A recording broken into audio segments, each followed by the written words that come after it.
Monitorları idarə edə bilmək üçün proqram təminatı sizə verəcəyim adres bu olacaq. Proqrama girmək üçün istənilən brauzerdə Edge, Chrome, Firefox fərqi yoxdur.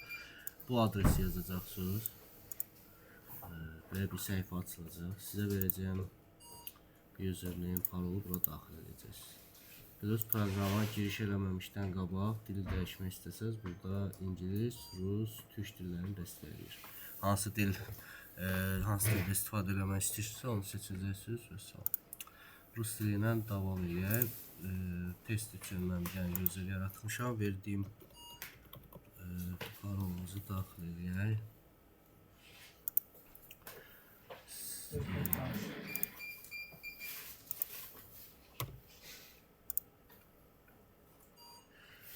Sizə verdiyim parolu daxil edəndən sonra buraya bir səhifə açılacaq. Həmin parolu dəyişməlisiniz. Bura yeni bir parol yazırıq.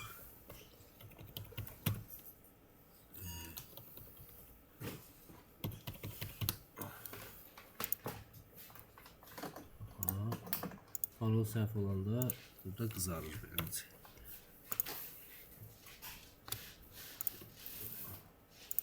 OK vururuq. Biraz gözləyirik, avtomatik gözü daxil olur. Sistem budur. Açılış səhifəsi belə olacaq. Bizdə sol tərəfdə aşağıda göstərəcək monitorların sayı və neçə dənə monitor online'da hal-hazırda və neçə dənəsi offline'da. Bunları göstərəcək və ümumi faillər filan. Keçən yuxarıda bizə lazım olan 3 dənə əsas bu menüyə. Birinci, proqramı istifadə eləməmişdən qabaq ən birinci. Bu ustroystvo bölməsinə gəlirik və burada da ustroystvo server terminal sözünə vururuq. Birinci yoxlamalıyıq ki, avadanlıqlar, monitorlarımız online'da yoxsa yox. Çünki online olmasa monitor göndərdiyiniz kontent gedib monitora çatmayacaq. Birinci bunu yoxlayırıq. Əgər nefseti yazırsa qırmızı rəngdə ya Wi-Fi-dan çıxıb, yəni Wi-Fi-dan qoşulması bağlanıb ya da ki monitorun özü sönüldü. Bu o deməkdir. Sonra bizdə burada material bölməsi var. Material bölməsində monitorlara göndərdiyimiz bütün məlumatlar, şəkil, video, sənəd və ya hansı web saytının ünvanı burada material hissədə yığılır ki, biz onu təkrar sonra istifadə edə bilərik. Bura özümüz də əlavə edə bilərik. Burada məsələn bölmələrə verir. Məsələn mən ayırmışam burada hər monitor üçün ayrıcadır və ümumi bu sentral yuxarıdakı sözə vuranda ümumi kitabxananı göstərir. Şəkil, video, sənədlər filan hər şeyi buraya yükləmək olur. Burada zagruzik material sözü var. Burada buna vurub lokalda kompüterin özündə şəkil, video varsa onu buradan seçirik. Burada da göstərilən sənədləri dəstəkləyir. Deməli şəkildir.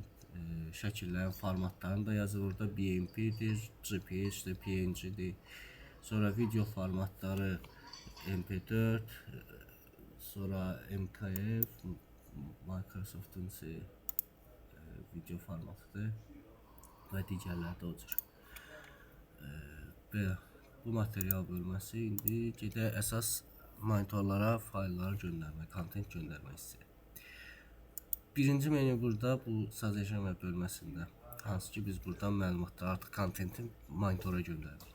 Burada birinci bölmə bu Stripe publikasiyadır. Burada bunu eləyəndə biz artıq nə şəkil, nə sənəd seçiriksə avtomatik onu monitorun ekran deməli ölçülərində verəcək.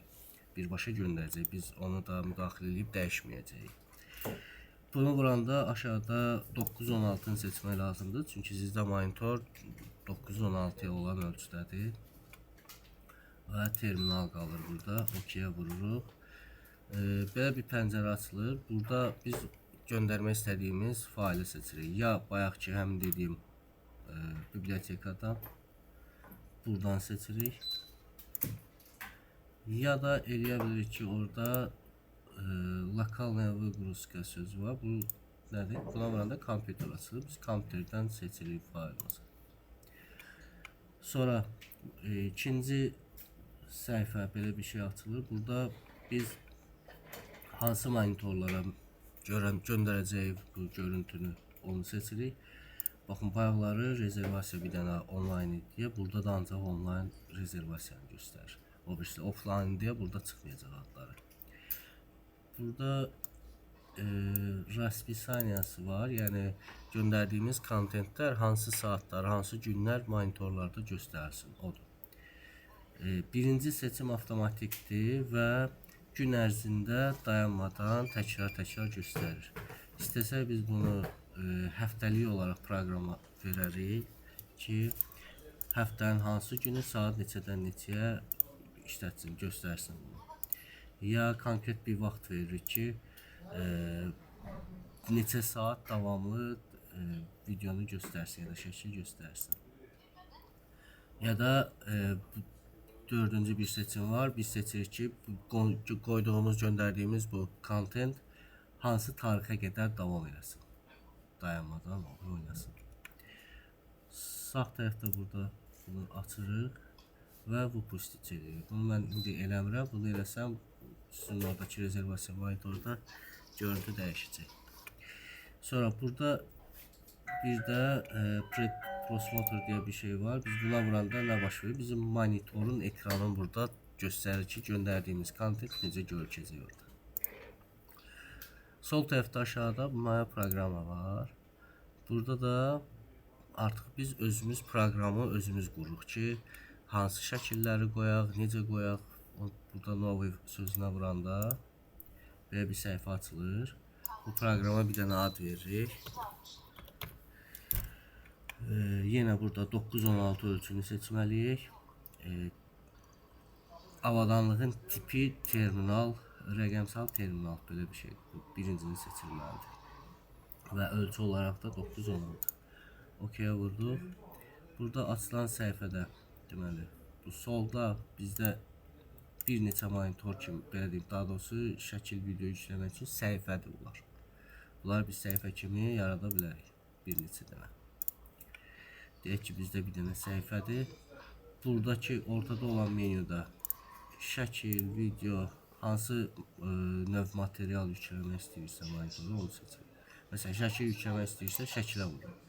Şəkilə vurandan sonra bizdə burada belə bir artıq avtomatik olaraq bizim həmin bu material bölməsində olan məlumatları göstərir burada.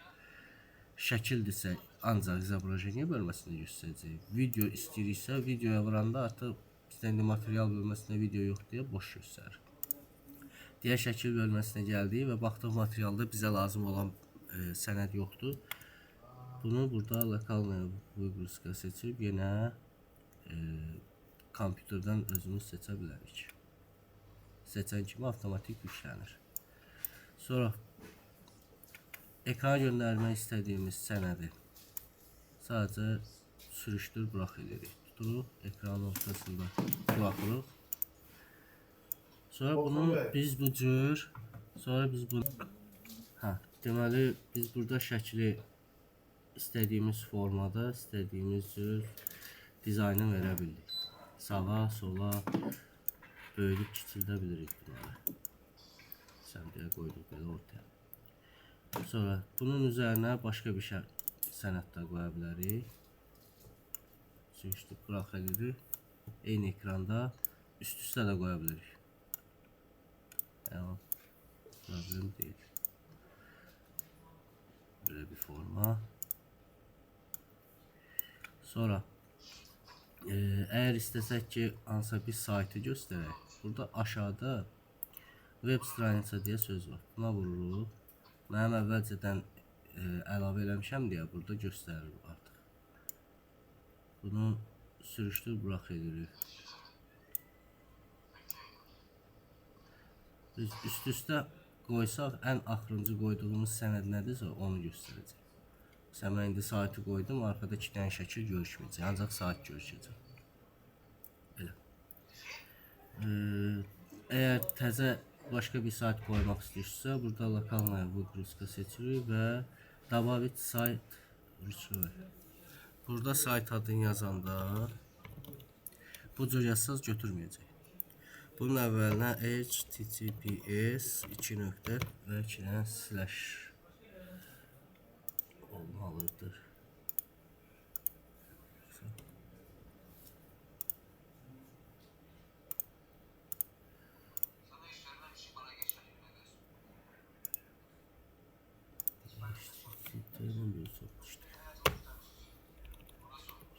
PS ve 2 slash böyle. Ve sonra ad veririk. Mesela böyle. Dababita vururuq, düşür bura. Bu cür. Sonra keçirik burada yuxarıda prosmotor var. Yenə bu ekranda necə görükəcək onu göstərir. Yəni qoyduğumuz şəkil ekranda necə olacaq monitorda. Onu görə bilirik. İstəsək biz bu proqramı saxlanıcı eləyərik. Sonra publikasiya eləyək, monitorlara göndərək. Ya da birbaşa dair sözünə vuranda belə bir pəncərə açılır yəni. Yenə bayaq kimi biz materialı monitorda göstərilmə müddətini buradan seçə bilirik. Ya eləyə bilirik günlük bir olsun, yəni gün ərzində dayanmadan işləsin, göstərsin bunu. Ya həftəlik seçəndə belə seçirik və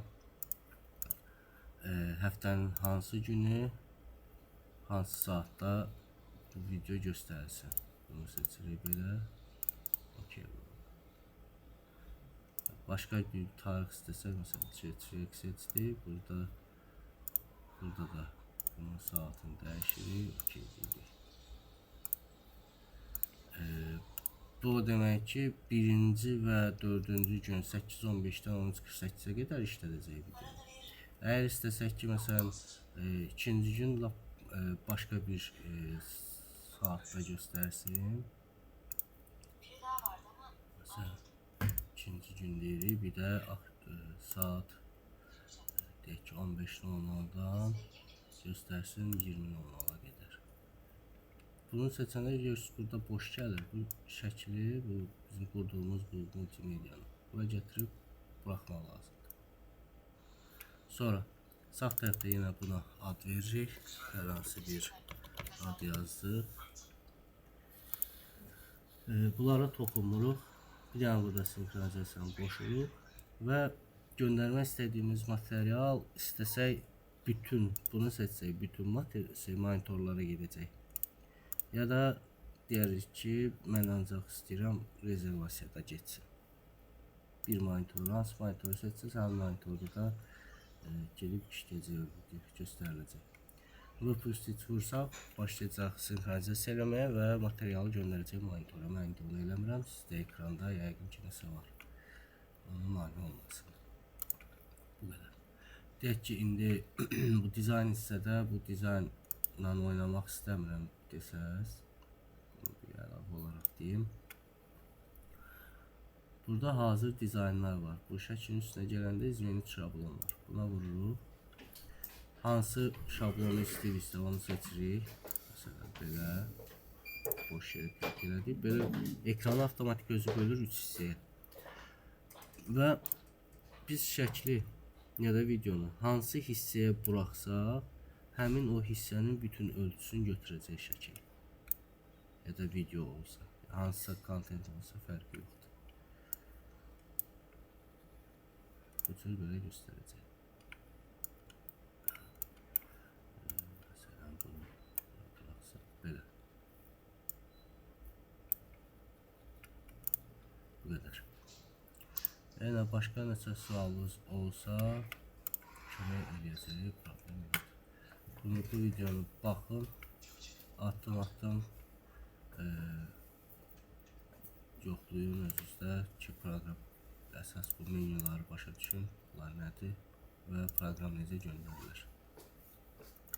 Burada belə klik edəndə göndərdiyiniz, keçmişdə göndərdiyiniz bütün kontentlər hamısı burada sıralanır. İstədiyimiz kontenti istədiyimiz vaxt buradan Vupustit sözü var. Buna vurub göndərə bilərik. Deyək ki, hal-hazırda bu işləyir. Başqa bir, daha doğrusu ekranda başqa bir görüntü var.